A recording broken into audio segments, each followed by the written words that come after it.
ama. Deprem oluyor gene.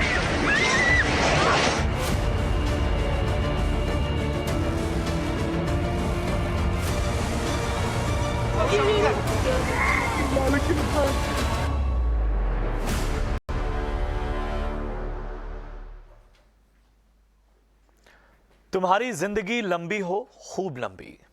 काश तुर्की के कवि नाजिम हिकमत की दुआ कबूल हो जाती तो मातम, आंसू और दर्द का ये मंजर जो दुनिया ने कल और आज देखा, शायद वो देखना ना पड़ता।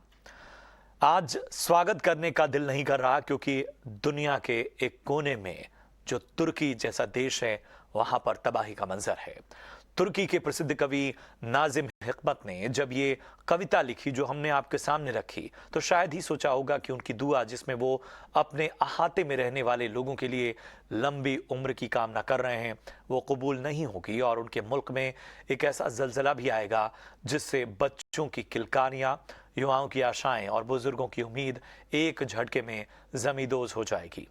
कुदरती कहर ऐसा कि जिस बिस्तर पर लोग रात में एक नई सुबह की उम्मीद में आंखों में सपने लिए सो रहे थे, उसी बिस्तर पर हमेशा के लिए मौत की नींद में समा जाएंगे।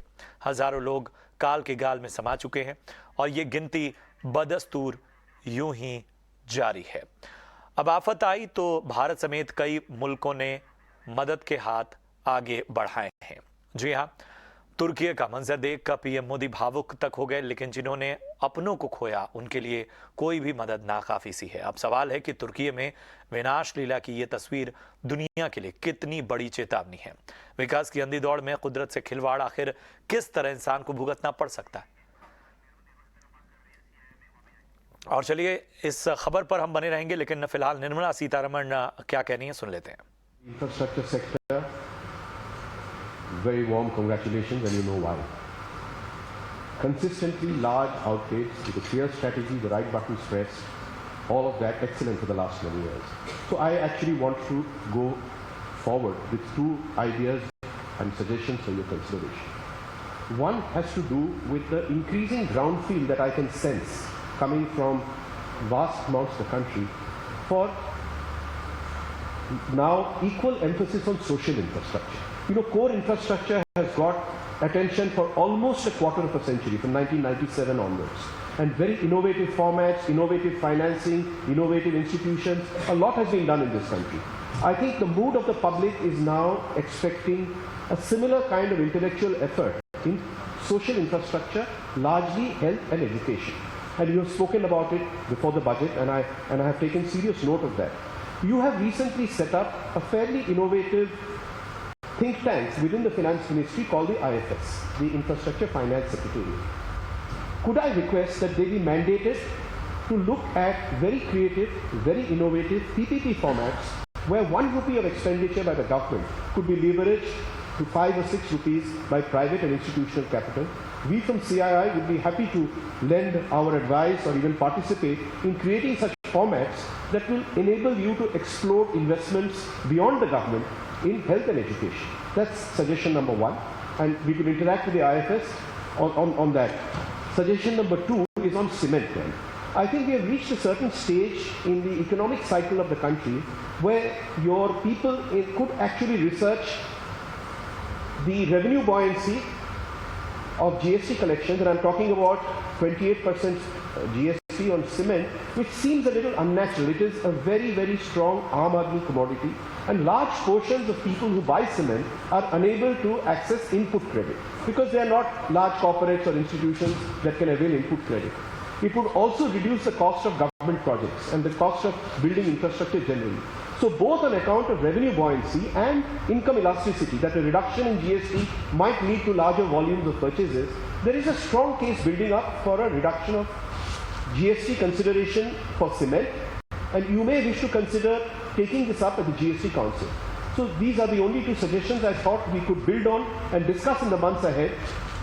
Social infra and cement 28% GST. There's been quite a few budgetary announcements on social infra, even as it is, may not be sufficient for a country like India and its size, and also the varying developmental indicators that you have in different parts of the country, it may not be sufficient. But we've spent some time planning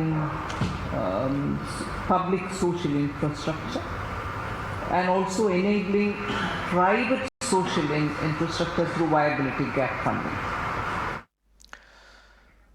तो CI सदस्यों से चर्चा कर रही थी वित्त मंत्री निर्मला सीतारमण। और इस शो की शुरुआत में जैसा कि हमने बताया कि हम आज जो चर्चा करने वाले हैं वो कुदरत की उस विनाश लीला के बारे में करने वाले हैं जिसने पूरी दुनिया को एक तरह से अलार्म दिया, एक चेतावनी दी है। चेतावनी कि कुदरत पर जिस तरह से हम कुदरत के संसाधनों और हमारे जो एनवायरनमेंट है उसके साथ जो खिलवाड़ है उसका रिएक्शन किस तरह से नजर आता है, वो हमने तुर्की में देखा, सीरिया में देखा, और 5000 से ज़्यादा जानें अब तक जा चुकी हैं। और ये एक बहुत बड़ी विनाश लीला है जो कि कुदरत के रिएक्शन के बाद सामने आई है।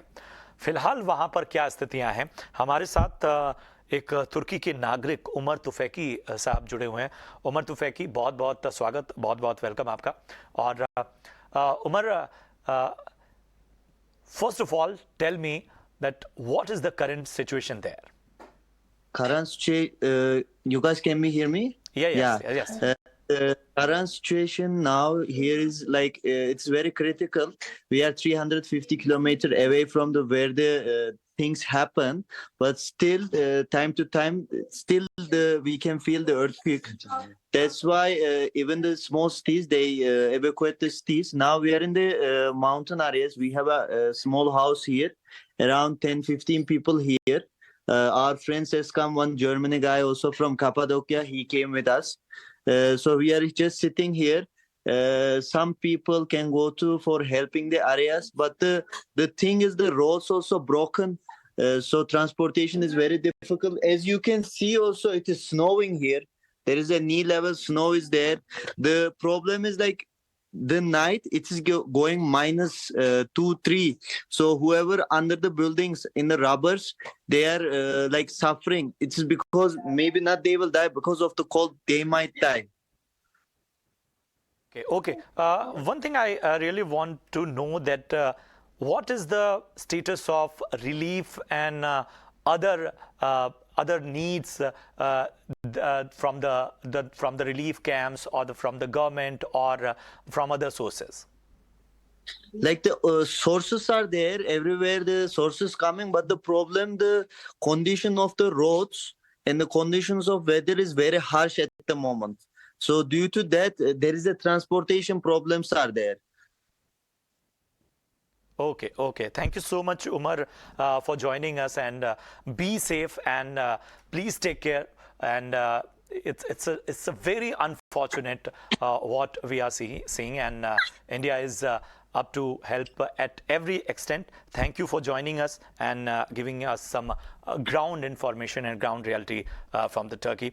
Very thank you for the information. And now अब हम जरा अपने जो चर्चा है, एक ग्राउंड जीरो का हालात का जायजा हमने लिया, लेकिन अब जो चर्चा है वो जैसा मैंने कहा कि एक बड़ी पिक्चर जो है पूरी दुनिया में, आखिर ये जो भूकंप है, ये जो रिएक्शंस वक्त पे नजर आ रहे हैं पूरी दुनिया में क्लाइमेट चेंज के लिहाज से, चाहे अर्थक्वेक्स हैं, चाहे हमने जोशीमठ का उदाहरण दिया, ये क्या संकेत दे रहे हैं। हमारे साथ इस पर चर्चा करने दो बेहद खास मेहमान हैं। हमारे साथ दीप नारायण जी जो कि प्रोफेसर हैं JNU में, और इसके साथ ही डॉक्टर आसिफ अली हैं department of geography Jamia Millia Islamia से। आप दोनों का बहुत बहुत स्वागत। सबसे पहले दीप नारायण सर, मैं आपके पास आना चाहूँगा, और आपसे पहले भी जब जोशीमठ की त्रासदी थी तब भी चर्चा हुई थी, और हम ये देख रहे हैं कि ये वक्त पे एक तरह का कह सकते हैं कुदरत जो है वो अपनी चेतावनी जारी कर रही है।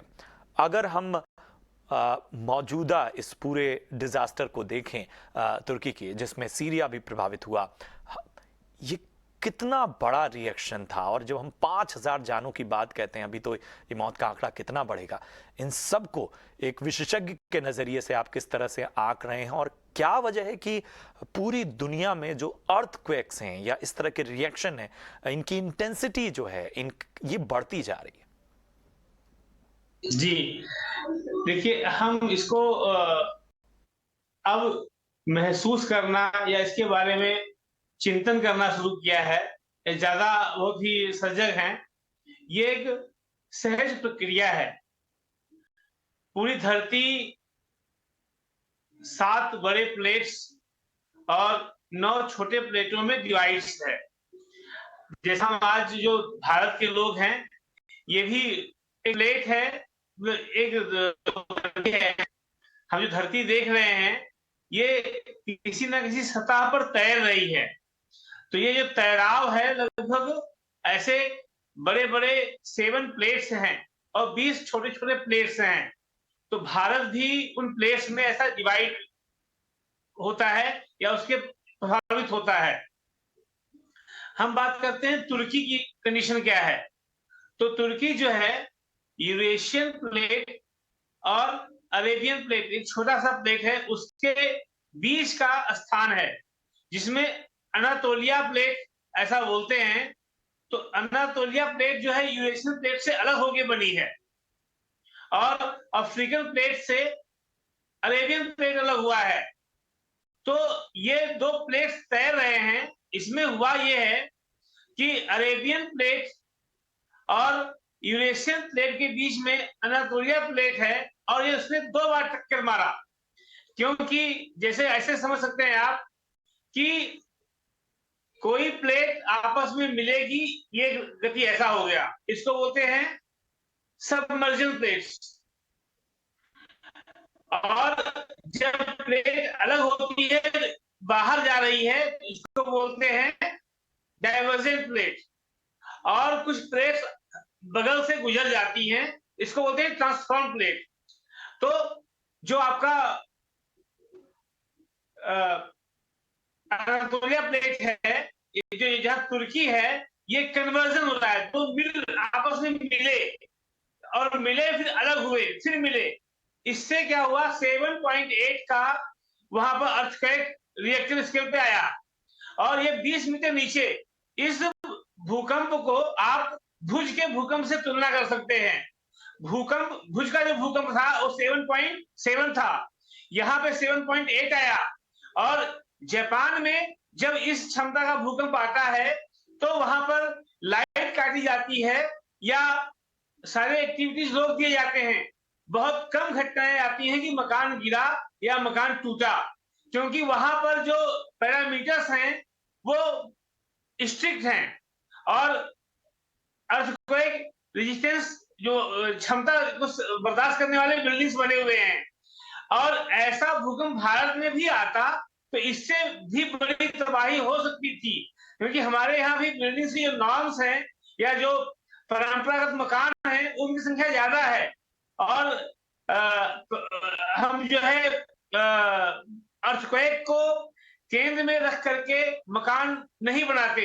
और जो तुर्की है, तुर्की में ऐसी घटनाएं आने वाले समय में और घट सकती हैं, क्योंकि तुर्की बहुत ही संवेदनशील, अस्थायी भूगर्भिक संरचना पे स्थित देश है। जैसा कि तुलना आप जापान से आने वाले समय में कर सकते हैं। तो ये वहां पर आने की एक सहज प्रक्रिया वाला क्षेत्र है। और उसी के पास में आप सिसिली आइलैंड्स, ऐसे बहुत सारे ज्वाला वोल्केनिक इरप्शंस वहां पे होते रहते हैं। बिल्कुल। तो भूगर्भिक संरचना से वो संवेदनशील क्षेत्र है, वहां पे ऐसी घटना आना वाकई ये एक बड़ी बात है कि आखिर ये जो सामान्य रिएक्शन है, ये भी किन जगहों के लिए एक तरह से बहुत बड़ी त्रासदी बनकर आता है, उसको डिकोड किया है दीपनारायण सर ने।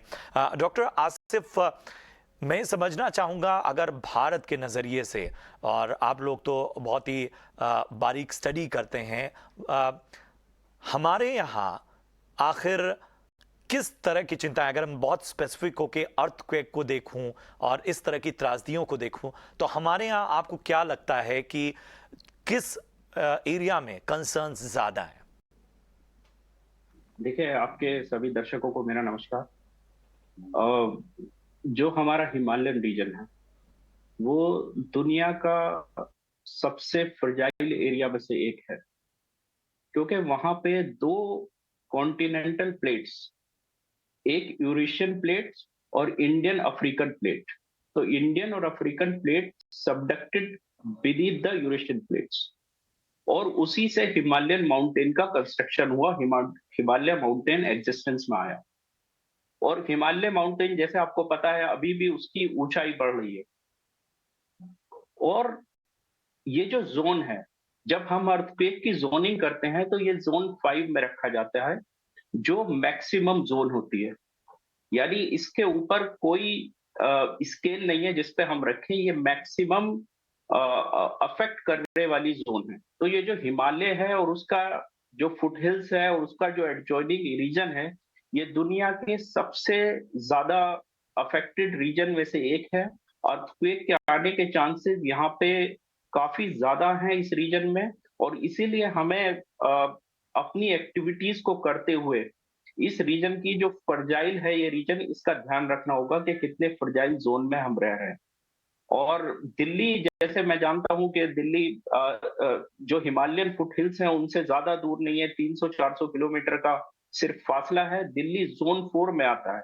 तो ये पूरा का पूरा वेस्टर्न उत्तर प्रदेश से होते हुए आप जब दिल्ली आते हैं तो ये रीजन भी बहुत ज्यादा फर्जाइल है। जब हम अर्थक्वेक की बात करते हैं या अर्थक्वेक के बारे में हम जो प्लेट्स हैं, जैसे सर ने समझाया अभी के 3 तरह की प्लेट्स हैं और उनका मूवमेंट किस तरह का है, मैं इस पे टाइम नहीं लगाऊंगा क्योंकि सर ऑलरेडी आपको बता चुके हैं। लेकिन अगर प्लेट्स के मूवमेंट्स और प्लेट्स को देखते हुए अगर हमारे वर्नेबिलिटी की हम बात करें, हमें खतरे की बात करें, तो हम काफी खतरे की जोन में हैं। बिल्कुल बिल्कुल, और यही यही यही वजह थी कि इस चर्चा को हम लाना चाह रहे थे कि आखिर भारत के नज़रिए से, हम वैसे तो पूरी दुनिया जो है वो इसे कलाम के तौर पर देख रही है। दीप नारायण सर, एक चीज़ मैं समझना चाहूँगा, आपसे जब चर्चा अभी हो रही थी तो आपने कहा कि जो भारत में ज़्यादातर घरों का निर्माण है वो इस तरह के रिएक्शन को लेकर नहीं होता है।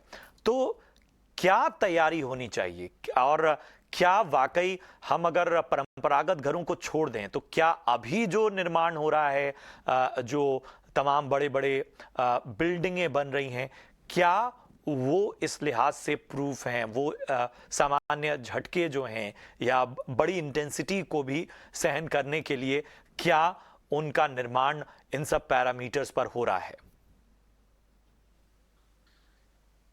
जी, आपने बहुत ही अच्छा प्रश्न पूछा।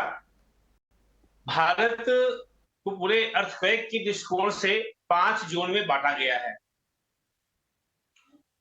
जहां पर 3 रिएक्टर स्केल तक आता है उसको जोन 2 में रखा गया, 1 2 किया जाता है।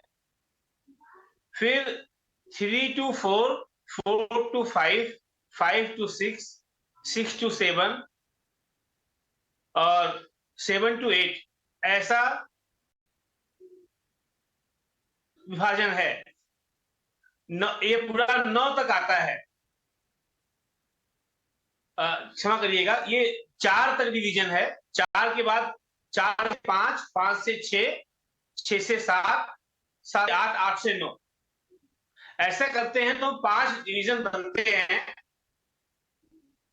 इन डिवीजन में जो 5 तक आता है तो उसमें कोई ज्यादा नुकसान नहीं होता है। 6 से ऊपर जब आता है भूकंप तो बिल्डिंग्स हिलती है, दरारें पड़ती है। 7 to 8 में बिल्डिंग्स कोलैप्स होती है, जबकि जापान में 7 to 8 में बिल्डिंग कोलैप्स नहीं होती। उनका प्री डिजास्टर प्लान जो है बहुत मजबूत है। अब बात आती है कि ये कौन सा क्षेत्र है जो भूकंप प्रभावित क्षेत्र है। तो जो ये गंगा का बेल्ट है, गंगा का मैदान, इंडस का मैदान और ब्रह्मपुत्रा, जो प्लेन एरिया है इंडिया का, ये भूकंप की दृष्टिकोण से बहुत ही संवेदनशील है। हिमालयन रीजन भी भूकंप से बहुत ही प्रभावित क्षेत्र है, ऐसे गुजरात का जो क्षेत्र है। अब इन क्षेत्रों में भूकंप आने की अधिक संभावनाएं हैं। यहां पर हमें क्या करना चाहिए, क्योंकि कोई भी आपदा प्रबंधन 3 अवस्थाओं में होती है: pre disaster management, during disaster management and post disaster management. मतलब आपदा के पूर्व की तैयारी, आपदा के दौरान की तैयारी और आपदा के बाद की तैयारी। भारत के लिए आपदा के पूर्व की तैयारी का विषय बहुत ही महत्वपूर्ण है, क्योंकि जो आर्थिक उन्नति का रास्ता भ्रष्टाचार की ओर लेके गया, जो के लिए या गलत इलीगल कंस्ट्रक्शन के लिए हमारा पूरा सिस्टम इन्वॉल्व होता है। नगर पालिका, स्थानीय पुलिस, स्थानीय पदाधिकारिता से जुड़े लोग विषय लेकर के आते हैं, समाज प्रकाश में लाते हैं, और कहीं पर जो ये विषय बाहर नहीं आता है तो ऐसे घटनाएं घट जाती हैं। और जो वो मकान बनवाने वाला व्यक्ति है वो भी, तो ऐसे में किसी को दोष नहीं दिया जा सकता, केवल एक ही दोष दिया जाए वो उचित नहीं होगा। और भारत सरकार के गाइडलाइन में कंस्ट्रक्शन के रूल एंड रेगुलेशन बहुत सही हैं, और 2005 का जो डिजास्टर मैनेजमेंट एक्ट है उसने भी ऐसे गाइडलाइंस दिए हैं उन जोन्स में बिल्डिंग्स बनाने के लिए, लेकिन वो इम्प्लीमेंट नहीं हो पाता। और जैसे मैं आपको एक बात बताऊं कि जो दिल्ली में लुटियंस जोन्स है वहां पर आप 4 मंजिला मकान नहीं बना सकते, ठीक है, या दिल्ली के कुछ ऐसे रीजन हैं जहां हम 4 मंजिला मकान नहीं बना सकते, लेकिन बद्रीनाथ जैसे संवेदनशील स्थानों पर, जोशीमठ जैसे अति संवेदनशील स्थानों पर लोग 5-5 मंजिला मकान, 7-7 मंजिला मकान।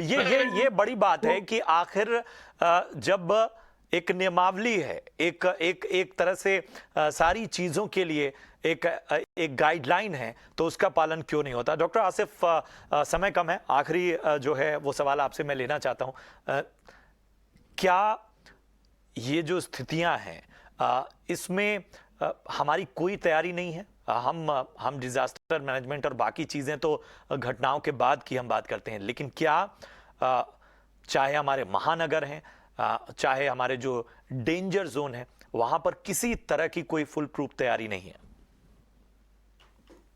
देखिए, ये कहना तो ठीक नहीं होगा कि हमारी कोई भी तैयारी नहीं है। हमारे पास एनडीआरएफ है, और हमने और बहुत सारे टेक्निकल पॉइंट ऑफ व्यू से अपनी तैयारियों को शुरू किया है, और हमारे पास काफी हद तक हमने अपने आप को इक्विप्ड किया है।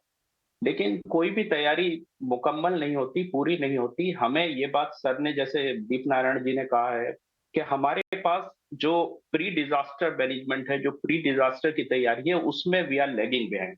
हम उसमें पीछे हैं, और हमारे यहाँ जो रूल्स और रेगुलेशन है उसको फॉलो करने में हम थोड़ा सा झिझकते हैं, थोड़ा सा उनको हम साइड से निकलने की कोशिश करते हैं, और हमें वो चीजें तब याद आती हैं जब वो डिजास्टर अकर हो जाता है, जब वो डिजास्टर हमें इम्पैक्ट कर देता है। तो तैयारी अभी जितनी है, जितना हमने किया है इस एरिया में, उससे कहीं ज्यादा करने की जरूरत है। रूल्स और रेगुलेशन इंटैक्ट है अपनी जगह, सफिशिएंट रूल्स हैं हमारे पास, लेकिन उनको अमली जामा पहनाने की जरूरत है, उनको ग्राउंड पे, धरातल पे लाने की जरूरत है, और सबसे बड़ी बात है, लोगों में अवेयरनेस क्रिएट करने की जरूरत है। देखिए, सबसे इंपॉर्टेंट है कि लोगों को हम एजुकेट करें, उनको बताएं कि अर्थक्वेक जोनिंग क्या होता है, किस तरह से अर्थक्वेक को असेस किया जाए। बिल्कुल बिल्कुल, तो ये सारी चीज़ें जो हैं वो कहीं ना कहीं ध्यान में रखनी होंगी, और जैसा कि हमारे एक्सपर्ट कर रहे हैं, हम तमाम तैयारियां जो हैं वो कभी पूरी नहीं होती, लेकिन इसी वजह से कहीं ना कहीं हमें एक स्टेप अहेड जाना होगा, एक कदम आगे जाना होगा, और इन सारी घटनाओं से जो दुनिया भर में घटनाएं हो रही हैं उसे एक तरह से उदाहरण के तौर पे, सबक के तौर पर लेना होगा, और कहाँ हमारी कमी है उसे दुरुस्त करना होगा। बहुत बहुत शुक्रिया करेंगे दीप नारायण सर, इसके साथ ही आसिफ अली साहब, आपका भी बहुत बहुत धन्यवाद इस चर्चा में जुड़ने के लिए और इस खास विश्लेषण के लिए। और इसी के साथ फिलहाल इस खास पेशकश में इतना ही, दीजिए इजाजत, आप देखते रहिए ET नाउ स्वदेश। नमस्कार।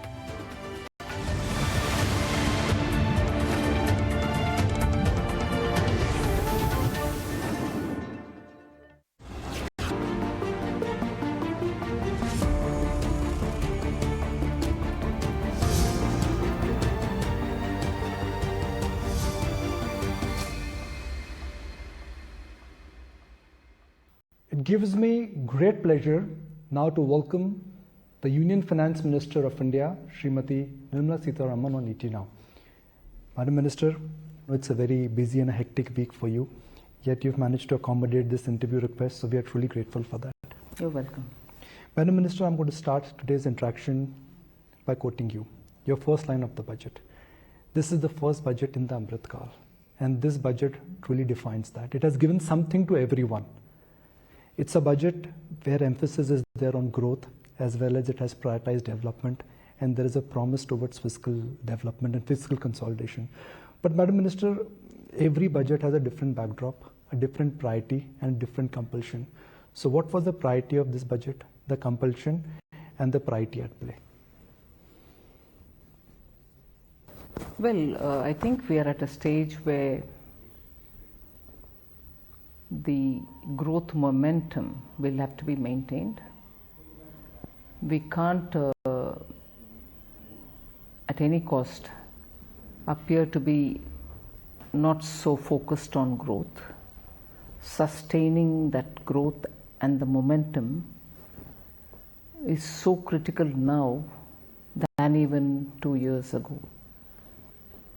So if 2 years ago we were all focused to pull the economy out of the negative area we went in, now it's a time when we will have to be strong on sustaining that growth, because it is only that focused attention which has brought India to be the fastest growing economy this year and for the next, even though next year IMF predicts there will be a dip, but still.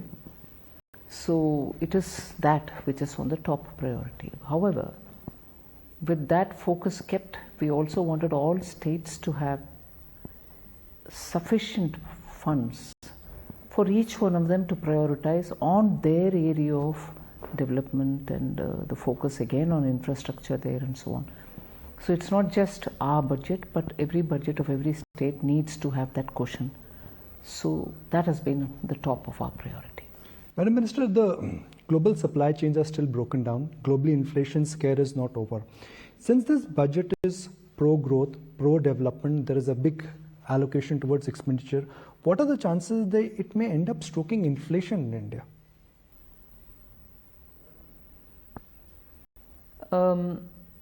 May not be a comprehensive answer, but I think in India, capital expenditure leading to inflation is probably tenuous an argument than speculating on the external. External in the last few years, every speculation has been proven right. Whereas when you look at expenditure on capital assets, expenditure per se is not money flushing into the system. Expenditure in capital is actually going for purchase of goods. Yes. And those goods are core goods for the economy. They are not what you may call imitative expenditure. They're not flamboyant expenditure that somebody copies somebody else for the sake of living up to the Joneses, and therefore that adds to inflation. But that is the conspicuous consumption route. No, we are, through the capital expenditure, creating demand for core sector products, which in turn generates employment, which in turn gives money in the hands of people who have worked for that, and therefore they in turn bring in demand for your basic core living, which could be perishable goods, which could be basic food items, which could be essentials of FMCG, and so on. So the chances of capital expenditure spike leading to an inflation is a bit tenuous, because it brings in supply also together with demand. Prime Minister Modi's vision of financial inclusion now seems to be at play. For the first time, we are seeing savings are migrating out of traditional savings instrument into equities. Number of demat accounts. FIs were sellers last year, but domestic institutional investors were net buyers. Do you think the trend of this shift is a multi-year trend according to you? I would think so, because people have tasted a certain success and they're able to see that the traction change has not resulted in hurting them, but it's actually helped them. They've not burnt their fingers. they're able to see. But every time I think many of them are conscious of the risk which is embedded in it. And I'm also happy to see that they are not just moving into equity but also into debt, which is a very healthy sign in that the investor's getting a lot more discerning. He's not just behaving like a small saving person who's averse to risk, whereas here you're able to see that they're able to take that element of risk and taste their success. It will sustain. And financial inclusion is one of the sub-issues you mentioned in your budget as well. Absolutely. So, Madam Minister, the fact that there was no change in the capital gain structure this time, can we assume that this is some kind of an endorsement by the government that equity will get a preferential treatment, given that the equity culture in India is very nascent and the nature of equity is volatile, that it will get a preferential treatment?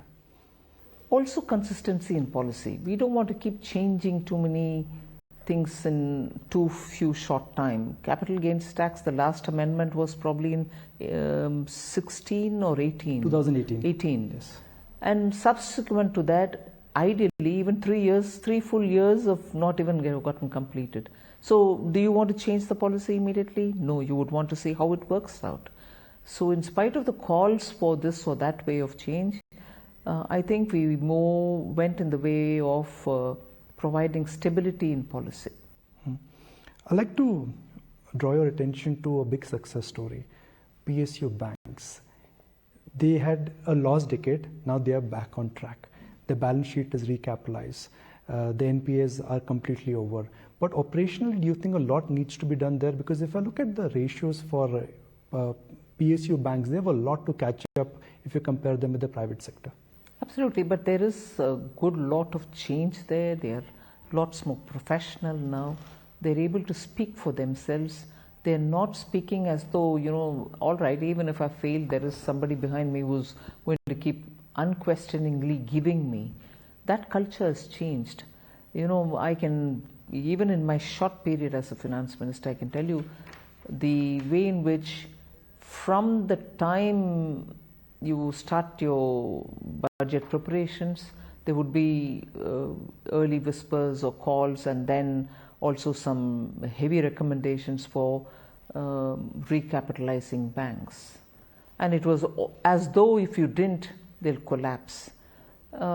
Gradually we moved from there, and now there's not just one call anywhere, not even one word anywhere saying, are you planning to recapitalize? No, banks have realized that they can stand on their feet, they can raise market monies from the market, and they realize it actually gives them a better spine with which they can stand up and speak.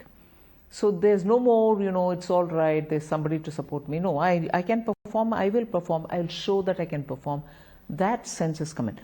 You were right in saying one thing, that there's a bit more of management certainty, tenure certainty, and decision making to the extent of middle management. The top managements are all fine, they are totally seized of what they want.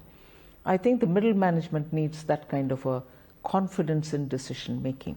So those are elements which we will have to infuse, and the banks will have to build consciously in themselves, so that they can become completely professional and behave at par or even better than the private bank. So true, Madam Minister.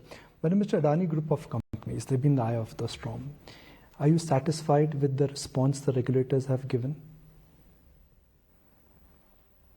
I think the regulators in India are very well specialized in their areas.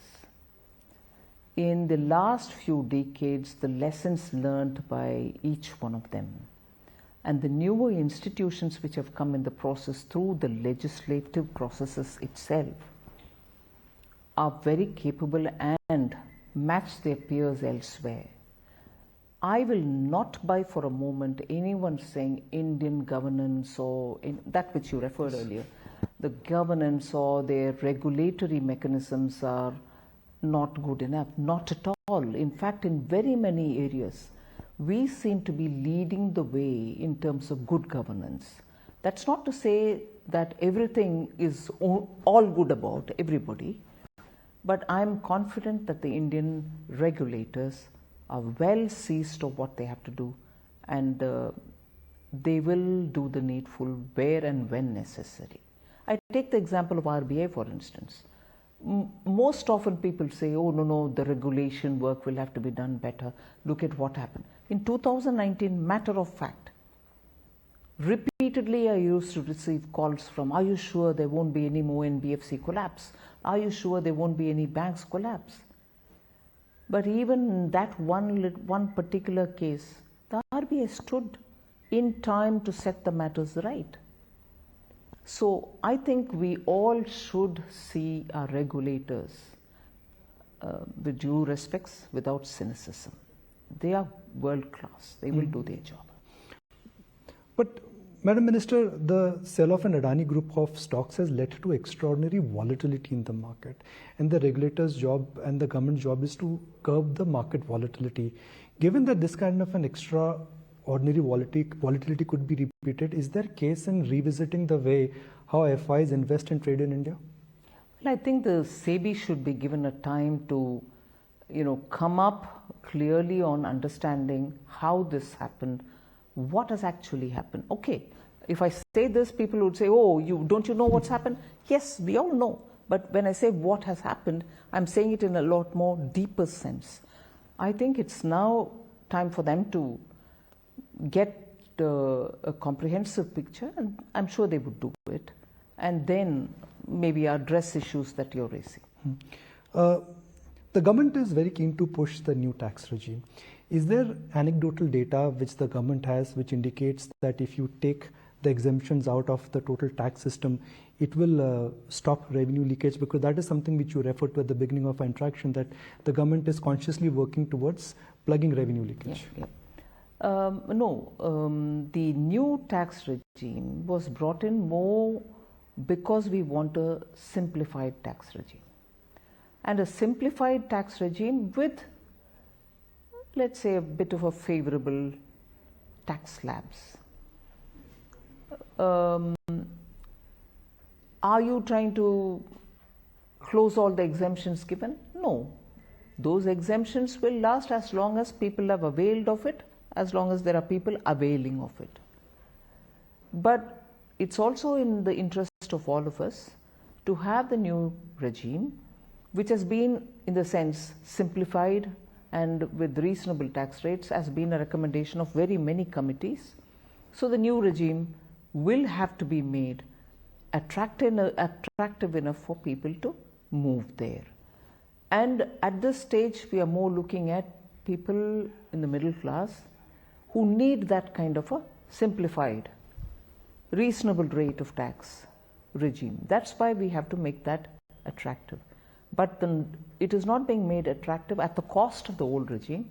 That's available. Those who want to be there can very well be there. So in future budgets, will there be more incentive given to the new tax regime? We'll have to see as we go. But we expect a good number to move now into this. Madam Minister, we are coming off a period where inflation was structurally low. Interest rates globally and locally were structurally low. Now inflation has inched higher and interest rates have inched higher. Given that India's savings are becoming lower, what is your view and what can be done to bring savings back? Because that has been the USP of India, a strong saving base. Again, how are we looking at savings? Yes, India's culture, the family culture, and India's mindset of individuals is your first. I know there's some bank's motto also. Let your first expenditure be your saving. Some bank had it as a motto, if I can't recollect it. But it had that line, but in a more simpler thing. Let your first expenditure be your saving. They would have that mud pot wala gulak, is it? Kalash, I think. Gulak. Gulak, yes, gulak. Yes, gulak. Yeah. Into which a coin will be shown as being dropped. Piggy banks. Yeah.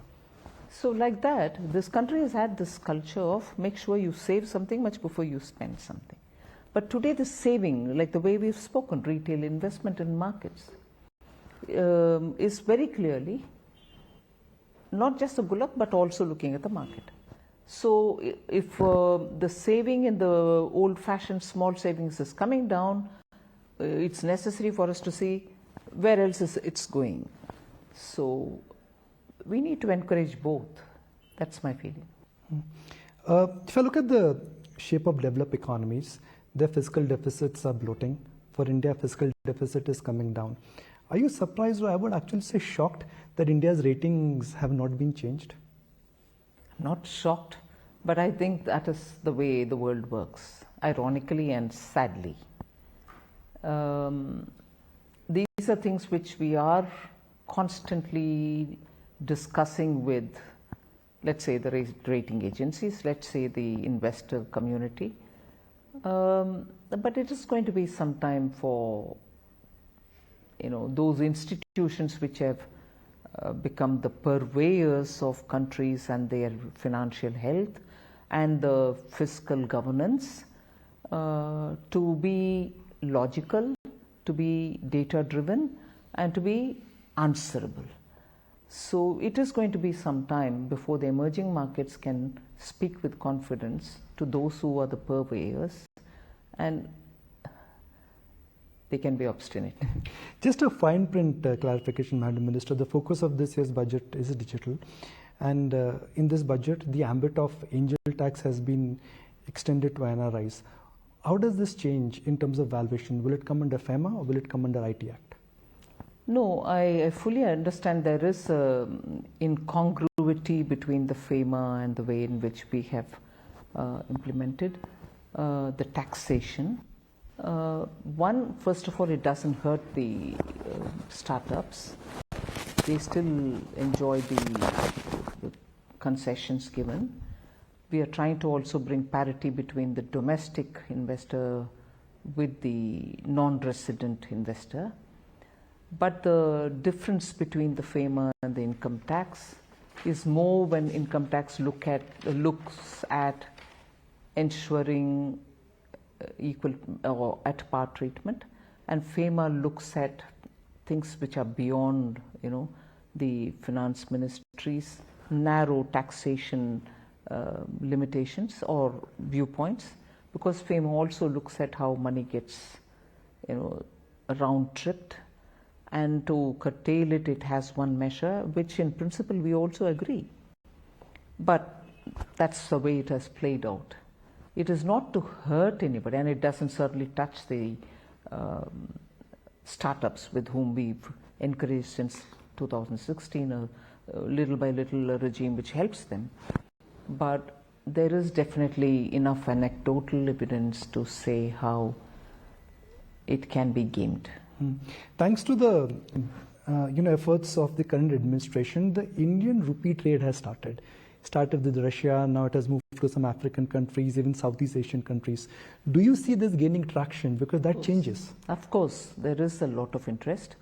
There are, of course, periodically reports in the media saying it's yet to play out and so on, but when you get into nitty-gritties, people do want to convince themselves, but in principle all of them are agreed, and in some it has already taken effect, and some others they're getting into details to work it out. But I think the framework has been well received, and there is a lot of interest for people to, or countries to, get onto that board. Iran is one other you've missed out on, say. Yes. So that process has started. Yes. Madam Minister, you've always said that budget is not the only forum on which reforms are done, and we've seen the administration has taken out series of reforms outside the budget. But in the run-up to the election cycle, 15 months away, since the countdown has started, how will you maintain a balance between reform and populism? I thought I'll be the last person to whom this question will be asked. I have not even yielded to the temptation. So you shouldn't ask me this question. In fact, I've shown my intent of not moving in that direction at all.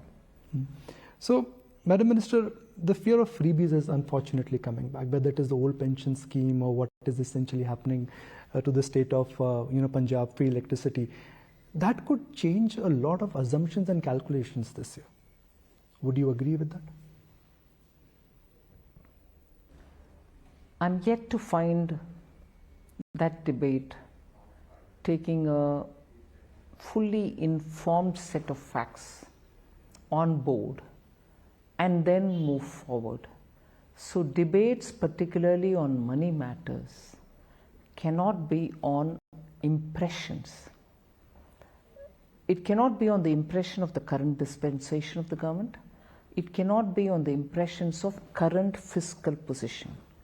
You have to be conscious that these are things where the next 2 generations of Indians can be affected. Just as where we are today, earlier generations had laid the foundation. We don't forget that. So a conscious call will have to be taken, but not just by one, but also by everybody, because it has an impact on India's fiscal. Keeping that fact in mind, you just can't be so buccaneer on these sort of things. So I would think quick decision making, speedy decision making cannot govern here. This has to be a considered decision with facts in your hand, not facts of today, but facts of what is going to happen to your future generation. So we have to be careful. I'll not extend my appointment beyond 3 more last questions. This is the Amrit Kal.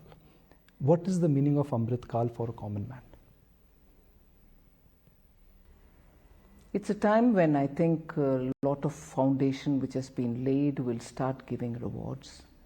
It's also a time when it will not be too much for an Indian to dream of doing things in his country, of deriving values for himself from it, and also seeing tangible progress from where he is to where his children would be.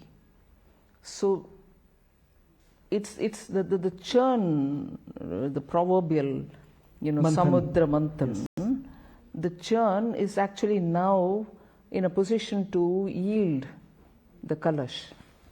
But it is still not in our hands yet. So I think these are that tiring phase where the churn is gone and we can't allow to let Vasuki down. You have to also be careful with the Vasuki and yet reach out to take the Kalash. So if I don't put it so metaphorically, it is because just imagine 20 years ago where we were. Yes. And where are we today? And similar will be the kind of observation which another set of people 20 years from now say, God, really, is this fast have we moved? And have we reached here? That's what is going to happen now, and that's what I would want every Indian to realize. It is this traction that we are gaining. Each one of us will have to be in it and not outside of it. Madam Minister, from where we were 3 years ago in terms of struggling with survival, then the economy revived, and now we have taken a sustainable leap forward. So thank you so very much, and once again, thank you very much for accommodating this interview request. You're welcome, and thank you to all the viewers of your program.